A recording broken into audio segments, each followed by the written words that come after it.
Selamat bertemu kembali di di segmen Buka Buku, Belajar Mendengar Buku. Sudah cukup lama segmen ini cukup lama tidak buka buku lagi. Baru pada kesempatan ini kita akan membuka dan mencoba mendengarkan buku The Age of AI and Our Human Future yang merupakan segmen buka buku yang seri 3.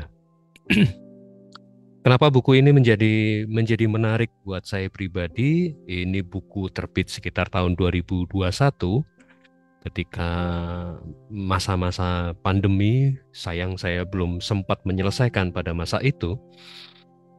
Justru pada saat sekarang menjadi menarik karena AI terutama di bidang arsitektur cukup marak. Beberapa arsitek bahkan secara serius mengembangkan AI ini, baik menggunakan Midjourney atau bahkan beberapa mencoba mendevelop sebuah AI untuk kebutuhan personal mereka. Oke, buku ini tentang apa sih? Buku ini bicara tentang apa? Itu yang akan coba kita bongkar.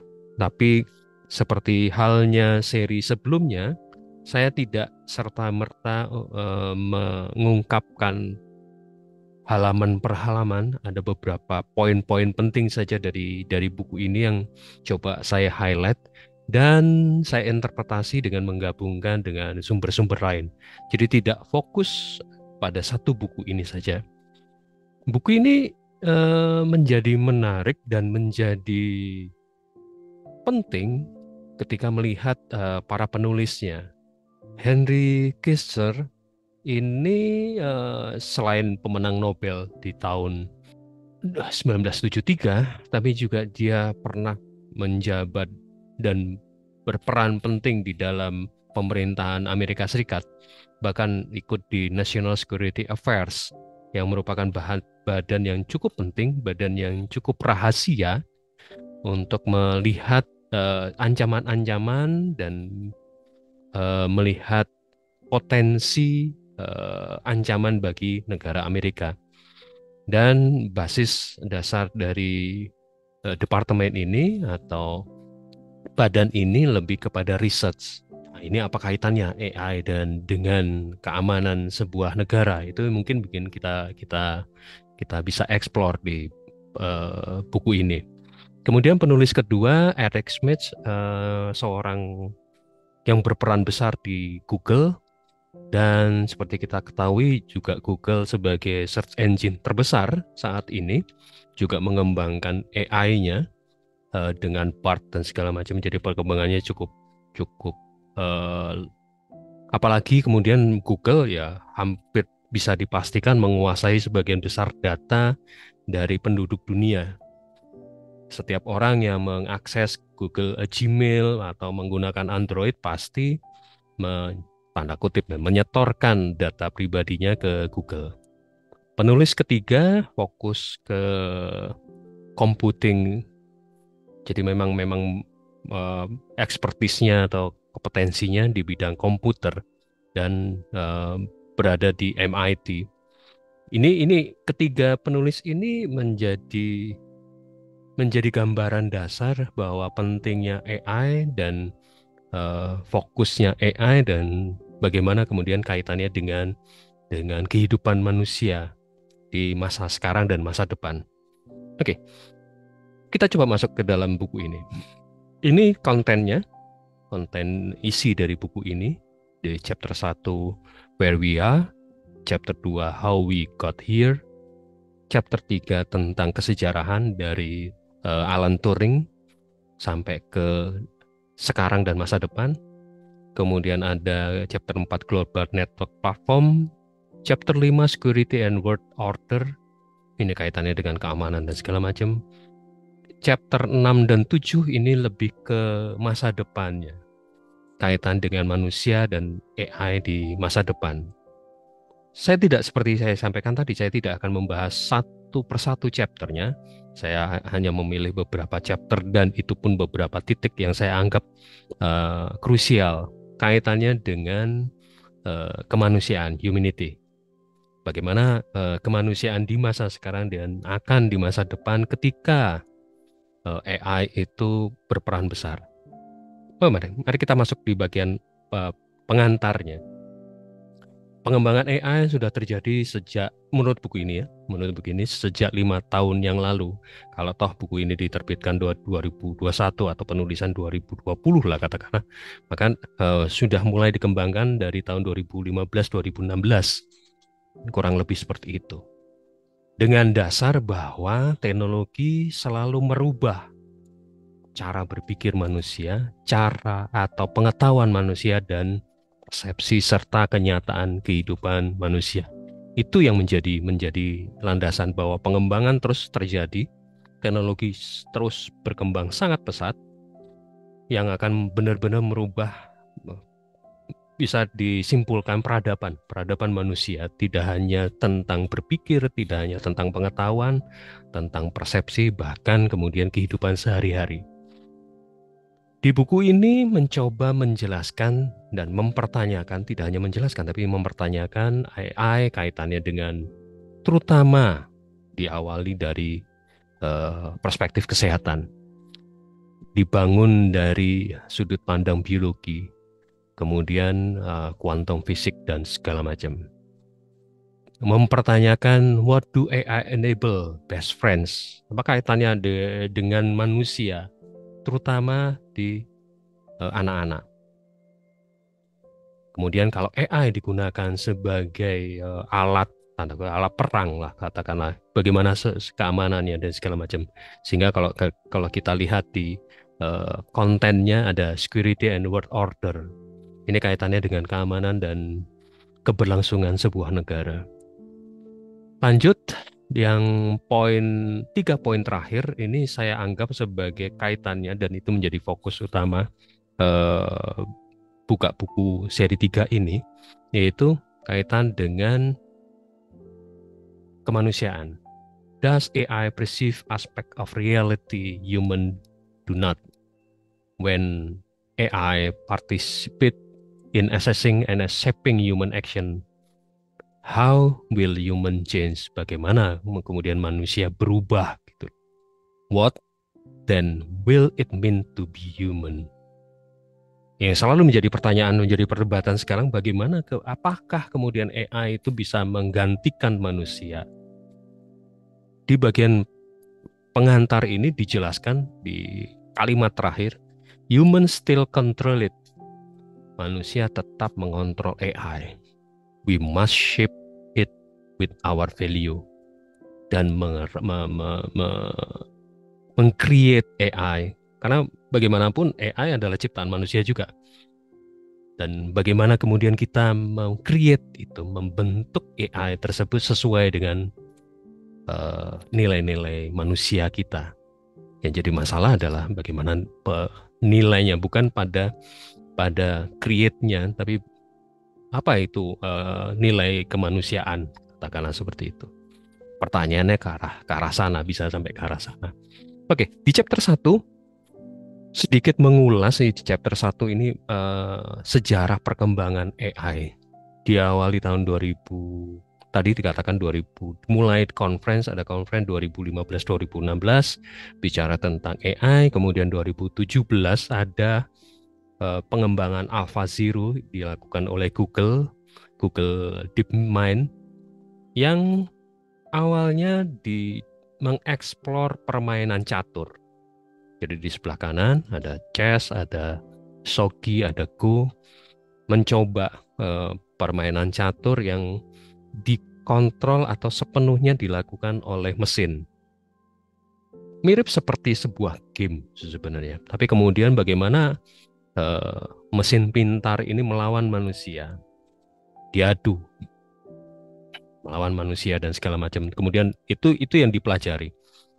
Bagaimana kemudian langkah-langkah catur, strategi catur itu bisa diinjeksikan, dimasukkan ke dalam sebuah mesin, sebuah alat berpikir, sehingga si mesin ini bisa mengantisipasi kalau ada perubahan strategi di tengah permainan atau ada langkah-langkah yang mempunyai banyak alternatif. Itu yang dilakukan di awal pengembangan dari AI menurut buku ini. Kemudian yang menjadi pertanyaan berikutnya, pengembangan berikutnya adalah ChatGPT. Ini kebetulan yang disampaikan di buku ini seri 3. Kalau rekan-rekan bongkar ChatGPT sekarang dengan OpenAI itu sudah seri 4 yang berbayar. Tapi pertanyaannya saya pikir masih mirip ya. Can a system like ChatGPT actually understand anything at all? Apakah ChatGPT bisa memahami semuanya? Jujur saya tidak pernah mencoba ChatGPT versi 4, tapi ChatGPT yang versi 3 itu pengembangan terakhirnya sudah banyak improvement, sudah banyak perbaikan. Jika kita melakukan conversation atau dialog dengan ChatGPT itu jawabannya beberapa yang cukup memuaskan dan membuka peluang untuk dieksplor lebih lanjut. Apakah memahami, actually understand anything at all? Ada improvement ke arah sana. Dan dijawab yes, I can. Karena memang terus berkembang. The second question is, does ChatGPT have a conscious or anything sense of morality? Ini mulai nilai manusianya, ada kesadaran, ada perasaan, ada moralitas. Sebagai sebuah mesin pasti tidak. No, I do not. Jadi ChatGPT tidak bisa atau tidak bisa memahami kesadaran, keperasaan, dan menilai-nilai moralitas. Itu yang kemudian menjadi catatan penting sebuah perbedaan antara manusia dan AI. Pertanyaan ketiga, is ChatGPT actually capable of independent thought? Tidak. Dia menjawabnya tidak. You may wonder why I give this conflicting answer. Itu yang dia tidak bisa, dia hanya menyajikan data, dia hanya menyajikan analisis, tapi sepenuhnya keputusan dan segala macam ya di manusianya. Ini ya, that current human machine partnership require both livable problem and measure goal. Jadi ada ukuran, ada pendefinisian masalah yang jelas, ada tujuan yang terukur. Jadi itu yang menjadi permasalahan. Manusia harus define a problem or goal for mesin. Itu yang harus dilakukan manusia. Manusia pertama kali harus mendefinisikan masalahnya dan tujuan yang kemudian dilakukan oleh mesin. Jadi kontrol sepenuhnya tetap pada manusia. Humanity has experienced technology change throughout the history. Jadi teknologi itu merubah kemanusiaan, merubah peradaban sejak masa lampau gitu loh. Sejak kemudian di buku ini juga dijelaskan tentang Renaissance, abad argumen, abad reason age. Jadi semua punya argumentasi, semua punya alasan, semua punya analisisnya. Itu sejak zaman Renaissance, kemudian berkembang dengan revolusi industri pertama sampai revolusi industri yang terakhir, yang keempat. Dari mesin uap, listrik dan segala macam sampai ke teknologi informasi, dan mungkin AI ini kemudian masuk menjadi revolusi yang berikutnya. Tapi ini pengalaman manusia melalui perubahan-perubahan teknologi. Humanity has century to experience using machine to augment, automate, and in many cases replace labor. Ini yang menjadi perhatian besar sebenarnya. Apakah kemudian mesin ini bisa menggantikan manual labor? Jadi teringat sebuah bahasan Hannah Arendt tentang animal labor.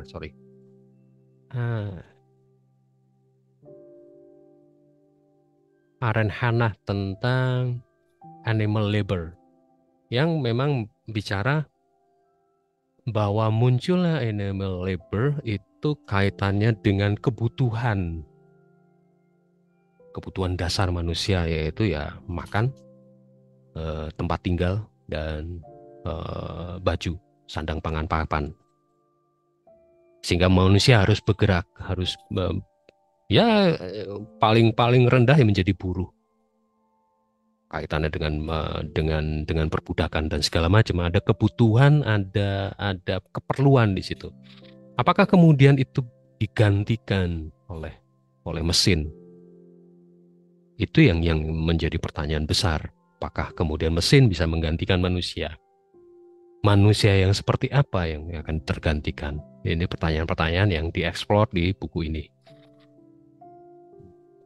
Di chapter 3, kembali lagi mengulas tentang kesejarahan perkembangan dari AI. Jadi berkembang di buku ini dikatakan 1943 dan kemudian muncul di breakthrough-nya di 1950 oleh Alan Turing yang mengungkapkan paper Computing Machinery and Intelligence. Titik awal atau titik munculnya komputer awal mula yang disebut dengan imitation game. Di sebelah kanan saya sampaikan ada ulasan yang menarik dari sebuah YouTube channel, YouTube Rumah Editor, yang memberi judul "Mengapa Pakar AI Mulai Ketakutan dengan AI itu sendiri". Di sini di salah satu bagiannya, partnya adalah mengungkap apa itu imitation game, film imitation game berdasarkan kisah nyata Alan Turing. Di situ kemudian muncul apa yang disebut dengan Turing Test yang menjadi alat ukur atau metode mengukur keberhasilan sebuah sistem AI. Detailnya silakan teman-teman saksikan di YouTube ini. Jadi Rumah Editor yang dengan judul "Mengapa Para Pakar AI Mulai Ketakutan dengan AI". Itu sisi lain yang bisa dieksplor. Bagaimana beberapa film fiksi itu mengungkapkan. Tapi kembali lagi ya, beberapa film fiksi itu sepertinya memicu, apalagi beberapa film memang berdasarkan pada riset real gitu.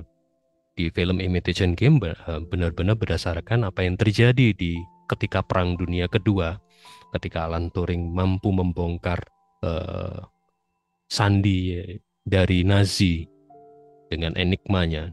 Itu yang menjadi dasar atau menjadi titik berangkat lah sebuah komputasi.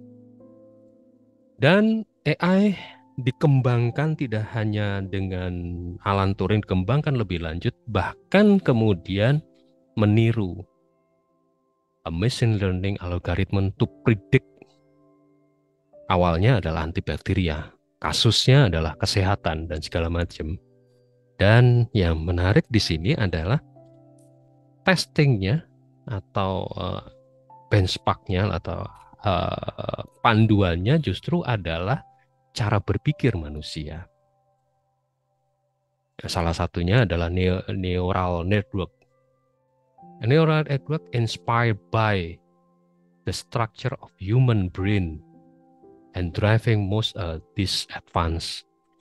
Jadi mencoba meniru apa yang terjadi di otak kita dengan deep learning-nya, dengan segala macamnya. Namun, unlike human, most AI cannot simultaneously train and execute. Tidak bisa serta-merta melatih dan mengeksekusi jadi secara bersamaan. Harus ada 2 step, into 2 step, training, pelatihan, dan kemudian melakukan kesimpulan atau melakukan execute atau memutuskan. Oke, buku ini tidak bicara tentang ini, tapi sedikit saya selipkan apa itu neuroscience. Neuroscience sebuah bidang ilmu yang menggabungkan antara biologi, fisiologi, anatomi, dan psikologi.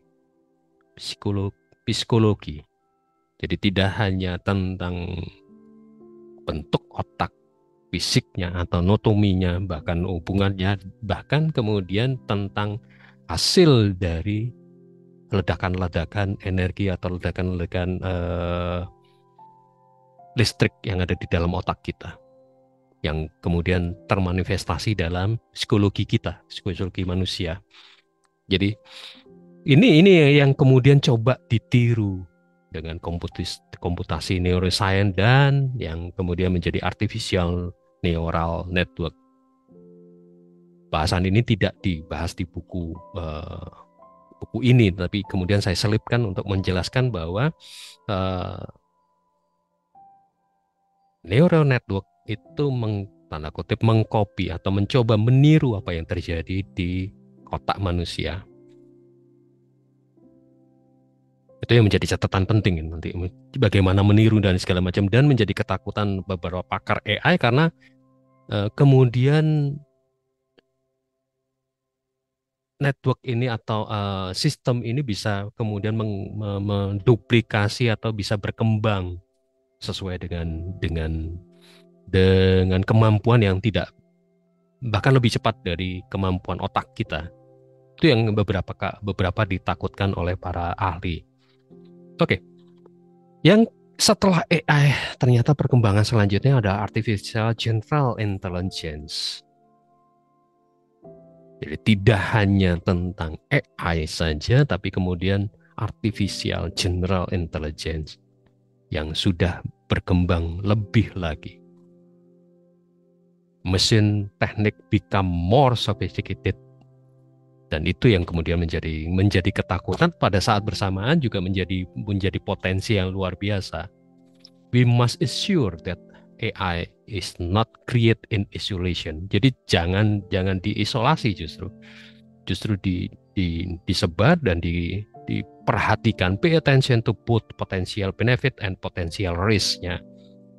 Pengembangan Artificial General Intelligence ini yang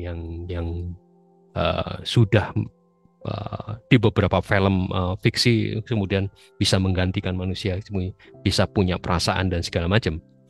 Ini berdasarkan basisnya adalah perkembangan apa yang terjadi di Artificial General Intelligence.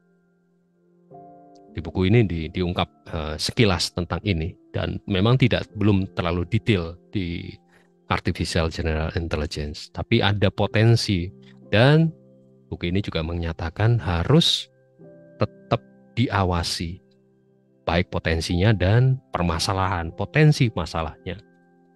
Oke. Sekarang kita coba masuk ke esensinya, atau kenapa buku ini diulas, kenapa buku ini dihadirkan. Menurut perspektif saya, yaitu tentang humanity, tentang human identity. Ada beberapa hal yang perlu dicatat.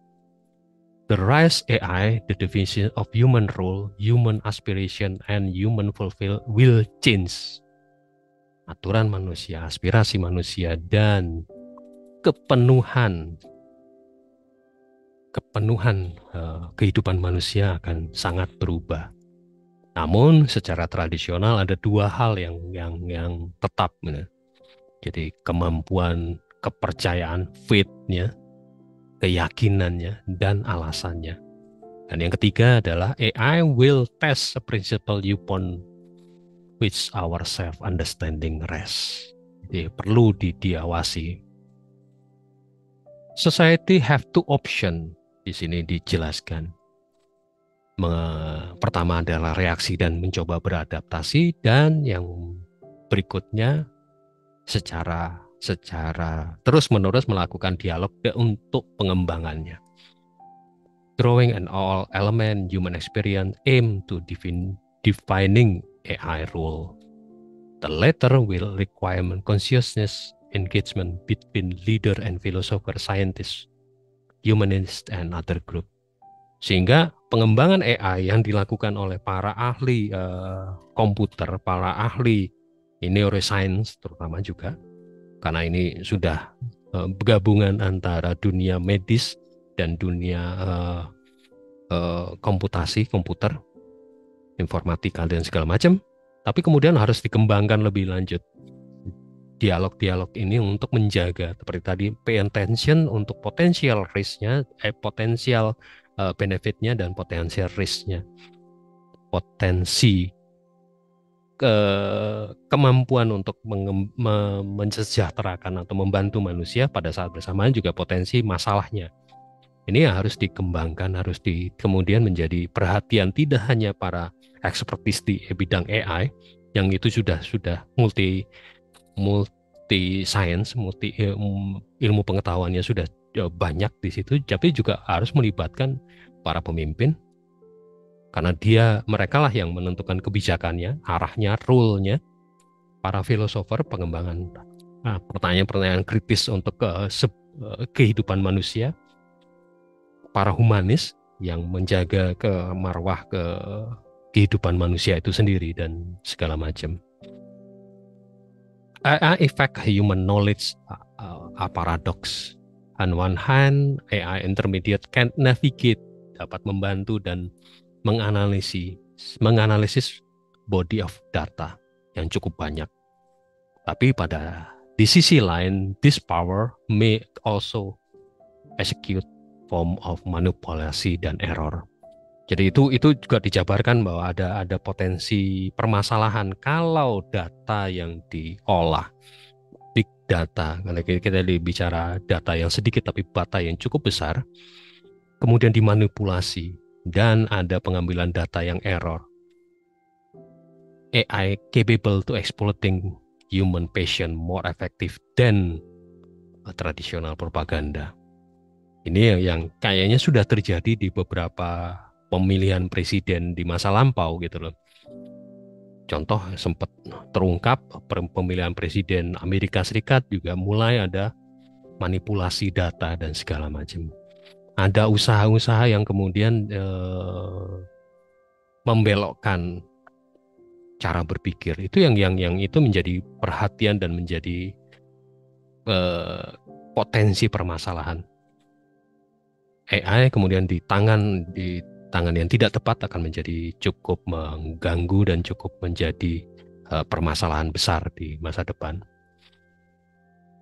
Dan contohnya ini, the technology will complete adaptation in many aspects of political and social life. Seperti tadi saya sampaikan, beberapa pemilihan presiden kemudian di-create sedemikian rupa dengan AI, AI dalam pengertian bukan ChatGPT, bukan Midjourney dan segala macam, tapi AI yang berkembang atau AI yang berada di media sosial. Saya menempelkan satu series dari NHK yang saya pernah ikutin, yaitu Teen Regime. Ini sebuah imajiner, sebuah keadaan imajinasi, sebuah keadaan utopia, yang sebuah kota yang dipimpin oleh para kaum muda yang paham benar dengan penggunaan data. Jadi pengambilan keputusannya ada di tangan atau atas pertimbangan sebuah mesin khusus. Data yang masuk dari seluruh penduduk kota tersebut kemudian diolah, diberi bobot, kemudian diberi arahannya, potensi dari keputusan ini, potensinya apa, risknya gimana, disampaikan di serial ini sangat-sangat detail dan sangat jelas. Walaupun tetap keputusannya berada pada dewan, ini di dewan kota. Bahkan di situ pemimpin wali kota katakanlah itu bukan berupa satu orang. Dewan pengawasnya katakanlah DPR kalau di Indonesia itu juga tidak bisa bersuara apapun, karena data yang disampaikan, hasil keputusan ini berdasarkan basis data yang jelas, detailnya jelas. Setiap warga negara bisa memasukkan keinginannya, bisa memasukkan pemikirannya, dan kemudian itu yang diolah. Mungkin teman-teman yang tertarik dengan AI dan kaitannya dengan politik, kaitannya dengan social life, kaitannya dengan Kalau yang lebih luas lagi kemanusiaan, silakan nonton serial ini. Bisa via internet atau di YouTube juga ada. Din Rizim.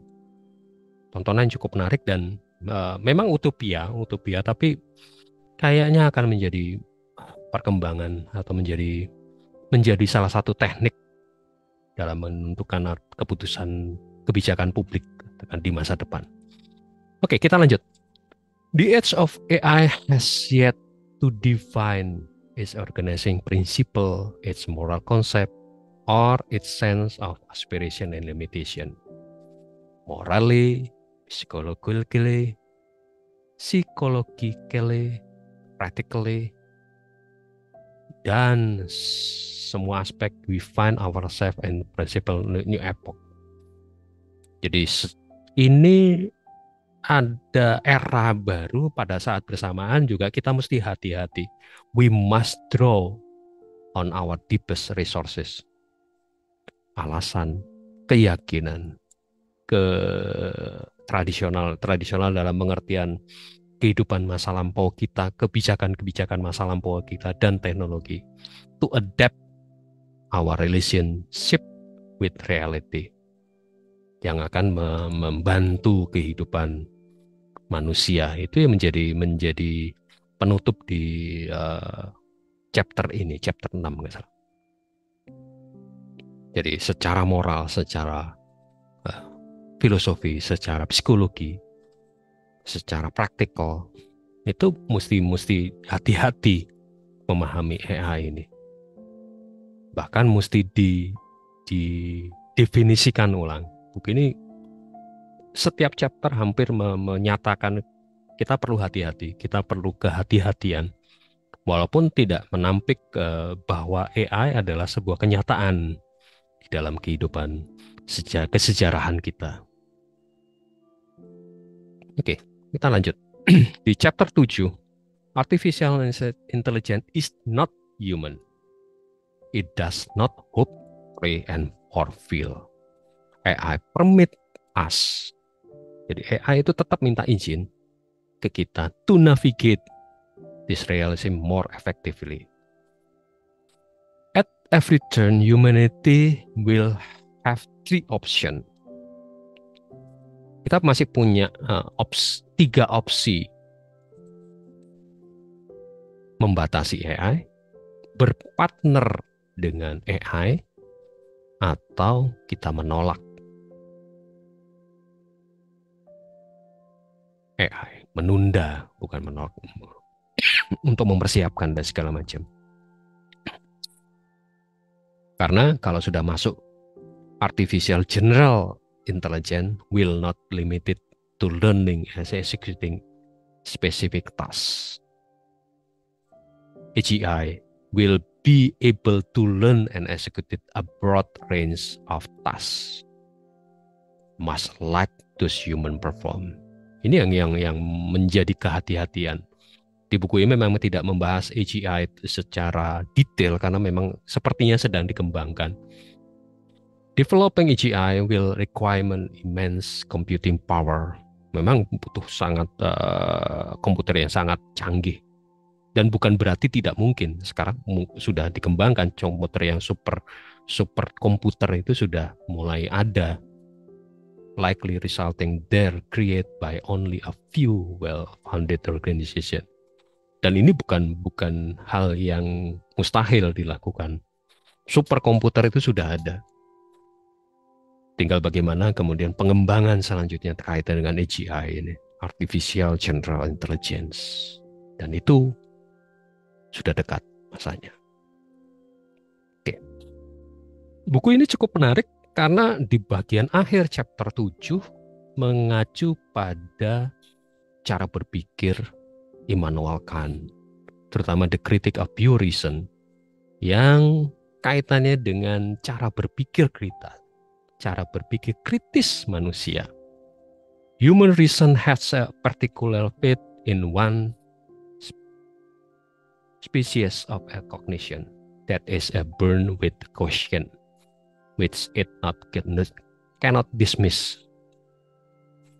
Jadi the critic of pure reason ini diambil untuk kita selalu harus berpikir kritis. Contohnya, can we need a philosophy be met by human assistant by AI, which interpreted and thus understanding the world differently? Mungkin nanti di masa depan seorang filsuf dibantu dengan AI untuk membaca data, untuk memahami data, dan kemudian apa yang muncul, pertanyaan-pertanyaan apa yang muncul, atau berpikir-pikiran kritis apa? Is our destination one it wins human do not completely understand machine, but make peace with them and so doing change the world? Atau si AI itu atau AGI itu kemudian berkembang sedemikian pesat, berkembang sedemikian cerdas, bahkan bisa mempengaruhi cara berpikir manusia, menggantikan manusia. Saya pikir, dan buku ini juga mengatakan agak jauh, tapi mempengaruhi pikiran manusia, mempengaruhi cara berpikir kritis manusia, kayaknya itu yang lebih dekat. Menggantikan sepenuhnya manusia mungkin tidak, tapi mempengaruhi keputusan-keputusan manusiawi, itu yang akan terjadi. In century, humanity has probed deeply into this question, some of which concern the nature of mind, reason, and reality itself. Humanity has made great breakthrough. It also encountered many of the limitations can poses.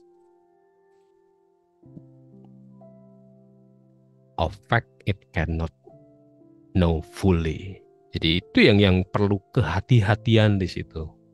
Berpikir kritis, karena kita tidak tahu di masa depan, dan bahkan ada ketakutan ini bisa menjadi bola liar. AGI bisa berkembang sangat pesat sehingga seperti tadi saya sampaikan, tidak menggantikan manusia tapi mempengaruhi segala keputusan-keputusan yang dilakukan oleh manusia. Oke. Know what? Buku ini selesai di titik yang ini. Diselesai dengan mengutip atau menyampaikan pemikiran Immanuel Kant tadi. So, what? Now, what? Bagaimana? Ini yang menjadi catatan kritis saya. Perlu ada redefining purpose, power, and future humanity in the AI era. The way human use AI play significant role in shaping its impact. As long as AI machine cannot held accountable, they should not granted the authority to make decision. Jadi ini yang dari tulisan ini yang menjadi highlight. Mirip dengan buku tadi, juga dikatakan bahwa manusia harus masih punya pegang kendali, harus accountable, dan harus keputusannya tetap di manusia, bukan di AI itu. AI sebagai staf ahli, mungkin kalau bahasa sekarang ya, mungkin bisa, tapi keputusannya tetap di ahlinya, di manusianya. Sehingga redefining purpose, power, and the future of humanity itu yang perlu dilakukan. Nilai-nilai manusianya juga itu yang perlu dijelajahi atau didefinisikan ulang gitu. Kalau di berkas ini atau di paper ini, yang menjadi masalah being human seperti apa? We only have so much life to live. Why with the looming AI take over to make it more meaningful? Jangan sampai AI itu mengambil alih keputusan-keputusan manusiawi kita yang kemudian membuat kita sadar, oh ya harusnya begini, sudah telat. Sejak sekarang, bahkan ini, being a student humankind is not just a work psikologis and historian is how low our talent on business that thrive. Jadi sejak awal kita harus dijaga, bahkan sejak kita menjadi murid kehidupan, ya kita mesti pay attention dengan segala macam yang ada yang terjadi. Taking notice and giving pause. Itu yang menjadi catatan penting di berkas ini. Dan let's embrace a future where technology and humanity unite to redefine the boundary of what's possible. Hemat saya, AI itu akan sangat mempengaruhi kehidupan manusia dan di ujungnya akan emerge, akan bersatu. Tapi kemudian bukan seperti yang dilakukan Elon Musk yang menanam chip di kepalanya. Untuk sebuah keputusan kesehatan oke lah. Tapi untuk sebuah keputusan menjadi cyborg mungkin hal yang lain gitu. Tapi AI akan sangat mempengaruhi kehidupan manusia. Buku tadi meng-highlight beberapa potensi pengembangannya, bahkan potensi permasalahan yang terjadi. Buku tadi dengan sangat humble mengatakan tidak akan bisa selesai dalam satu buku ini, walaupun penulisnya adalah 3 orang yang sangat kompeten di bidangnya. Buku tadi dengan sangat humble mengatakan, enggak, ini hanya pembuka, ini hanya sebagai penyampaian informasi awal bahwa ini loh teknologi AI, ini loh teknologi AI yang akan mempengaruhi kehidupan manusia. Where technology and human need to unite, potensinya ke arah sana. Mungkin itu yang bisa saya sampaikan terkait dengan buku The Age of AI and Our Human Future. Terima kasih sudah mendengarkan. Sampai jumpa di Buka Buku berikutnya. Salam sehat dan salam waras selalu.